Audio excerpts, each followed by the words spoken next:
யாரும் பார்க்காதப்போ நீங்க செய்யற ஒரு தப்பு உங்க மனசாட்சிக்கு தெரியும் தானே? உங்க மனசாட்சி உங்கள கண்டிக்கும்.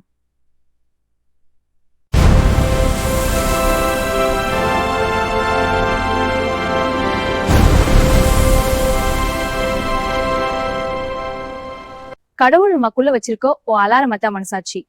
கப்பான காரியம் செய்யும் போதோ நம்ம உள்ள இருக்கும் மனசாட்சி ஒழிக்கிறேன்னு அதை புறக்கணிக்க கூடாது. அது நம்மளே சரியான பாதைக்கு திருப்பி விடும். இல்ல தப்பான இடத்துக்கு போகும்போதோ நான் மனசு ஐக்கி நிமிஷம் துடிக்கும். அந்த சின்ன குரலுக்கு கொஞ்சம் மதிப்பு கொடுங்க. உங்க மனசாட்சி சொல்றதை கேட்டு நடந்தாலே நீங்க பாவம் செய்யறதுல இருந்து தப்பிக்கலாம். இன்னைக்கு ஒரு முடிவு எடுக்கிறதுக்கு முன்னாடி உங்க மனசாட்சியை கேட்டு செயல்படுங்க. தூய உள்ளத்தோட இருப்போம். இந்த செய்தியை உங்க நண்பர்கள் கூட ஷேர் பண்ணுங்க. God bless you.